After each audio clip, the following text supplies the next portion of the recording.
যে খবর Republic Bangla break করলো, কিন্তু সাধারণ মানুষের মনের মধ্যে সেই প্রশ্নগুলো যাচ্ছে, যে প্রশ্নগুলো আমরা তুলছি, যে আইন কলেজের সরকারি হাসপাতালের চাদর এলো কিভাবে, এবং সেই চাদরে কিন্তু একবারে সমস্ত প্রমাণ রয়েছে এটা সরকারি হাসপাতালেই ব্যবহার করা হয়। এবং খুব সুন্দর করে তুমি যেভাবে বললে যে আইটিইউ, সিসি এবং কেবিন জাতীয় রুমে ব্যবহার করা হয়ে গেল। তুমি থাকো আমাদের সঙ্গে। আর এই মুহূর্তে আমাদের সঙ্গে রয়েছেন চিকিৎসক রঞ্জন ভট্টাচার্য। স্বাগত আপনাকে রিপাবলিক বাংলায়। আমরা যে খবর এই মুহূর্তে ব্রেক করলাম, যে যেখানে জানা যাচ্ছে যে কসবা ল কলেজে গার্ড রুম থেকে চাদর উদ্ধার হয়েছে, এবং যে চাদর কিন্তু সরকারি হাসপাতালের ক্ষেত্রে বরাদ্দ হয়। আমার প্রথমে আপনার কাছে একটাই প্রশ্ন, আইন কলেজে সরকারি হাসপাতালের চাদর এলো কিভাবে? দেখুন, সরকারি চাদর গণতন্ত্রের আদর আর তৈরি হচ্ছে এরকম এক একটা মনোজিৎ মিশ্রের মতো বাদর।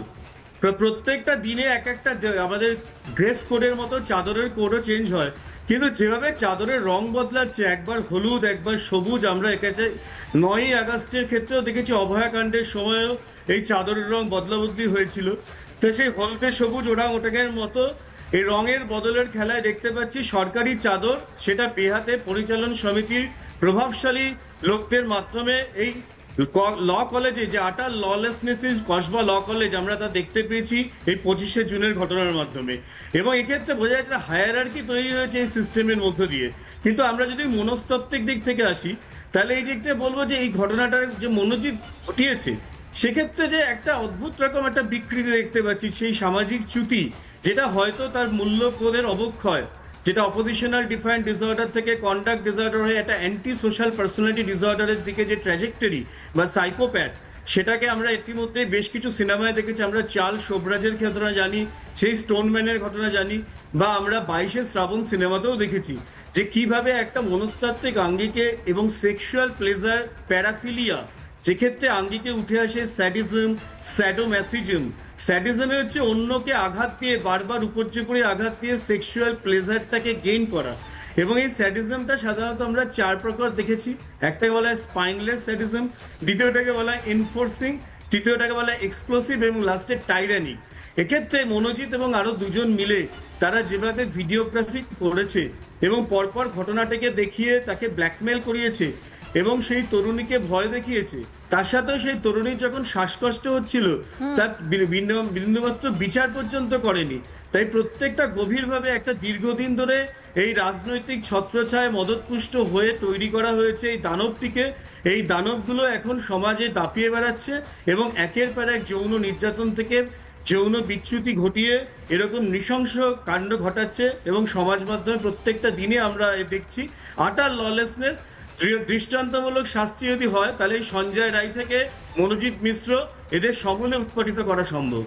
মানে রঞ্জন বাবু, এই যে চাদর যে উদ্ধার হলো, যেটা সরকারি হাসপাতালের জন্য বরাদ্দ হয়, সেটা কোনো মন্ত্র বলে বা জাদু বলে বা নিচে পায়ে হেঁটে এটা আসেনি, সেক্ষেত্রে আনা হয়েছিল। তো তাহলে আপনি যেভাবে বলছেন বা যে খবর রিপাবলিক বাংলা ব্রেক করলো, সেক্ষেত্রে একটা ব্যাপার একেবারে পরিষ্কার হচ্ছে কি, জানতে চাইবো আপনার কাছে, যে এই স্বাস্থ্য দপ্তরে কোনো প্রভাবশালী জড়িত কি তাহলে ল কলেজে ফ্রেড সিন্ডিকেটের সঙ্গে? কি বলবেন? দেখুন, ডেড বডি থেকে ইনস্ট্রুমেন্ট চলে যাচ্ছে। চাদর তো একটা সামান্য জিনিস, চাদরগুলো একটা লুক্রেটিভ, মানে এই চাদরের হিসেব তো অনেকেই থাকে না, বিশেষ করে গ্রুপ ডি বা অধস্তন কর্মচারীরা, তারা কেউ কেউ হয়তো সেটাকে বেহাত করে।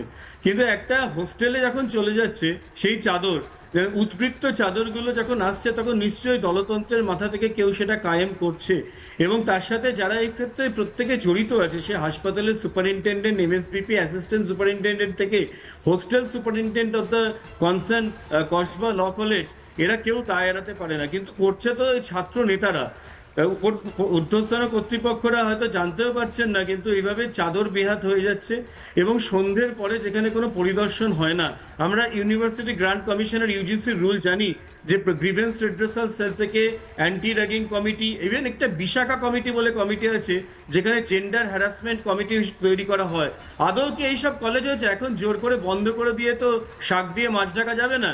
তাই আজকের দিনে মনোজিৎ মিশ্র তার 2019 সালের, 21 সালের, 23 সালের যে ক্রিমিনাল রেকর্ড, এবং সে অস্ত্র, তাহলে কি আমরা বলতে পারি ডক্টর রঞ্জন, আপনাকে বলতে পারি কি যে আর্চিক করে সিন্ডিকেটের মাথা এবং ল কলেজের সিন্ডিকেটের মাথা একই গ্যাংয়ের, অন্তত প্রমাণগুলো এবং যে বিষয়গুলো সামনে আসছে তার প্রেক্ষিতে?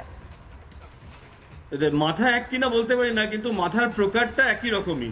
মাথার অবয়বটা বদলাতে পারে, মুখমণ্ডলটা বদলাতে পারে, কিন্তু তার যে মুখের যে প্রতিচ্ছবি সেটা কিন্তু একই থাকে। কারণ যে সমস্ত লোকরা তৈরি হয় ফ্র্যাঙ্কেনস্টাইনরা একদিনে তৈরি হয় না। প্রভূত ক্ষমতা, দম্ভ এবং তার সাথে তার আধিপত্য বিস্তার এবং রাজনৈতিক এবং পুলিশি আইনি মদতে এরা তৈরি হয়, এবং পুলিশ সদর্থক ব্যবস্থা নিতে পারে না। পুলিশ অতি তৎপর হয়ে যায় কিছু কিছু ক্ষেত্রে, এবং অনেক সময় দেখা যায় তারা নিষ্ক্রিয় হয়ে যায়। আমরা দেখতে পেয়েছি বীরভূমের পুলিশ কিরকম নিষ্ক্রিয় হয়েছিল। তাই আজকের দিনে এই জাতীয় যে জিনিসগুলো ঘটছে তা একদিনে নয়, সামাজিক অবক্ষয় এবং দলতন্ত্রের প্রভাব না সরালে এই জাতীয় ঘটনাগুলো আরো উত্তরোত্তর ঘটবে। ধন্যবাদ আপনাকে। সেটা পুরোটাই সময় সাপেক্ষ, অবশ্যই সময় পুরোটাই বলে দেবে এক এক করে যেভাবে প্রমাণগুলো সামনে আসছে এবং সেই ব্রেকিং নিউজগুলো দেখাচ্ছে রিপাবলিক বাংলা। যে খবরের দিকে এই মুহূর্তে আমরা নজর রাখছিলাম, সরকারি হাসপাতালের চাদরে কি ল কলেজে গণধর্ষণ হয়েছে, কারণ কসবার ল কলেজে গার্ড রুম থেকে উদ্ধার হয়েছে সেই চাদর। মূলত সরকারি হাসপাতালের জন্য বরাদ্দ থাকে এই চাদর।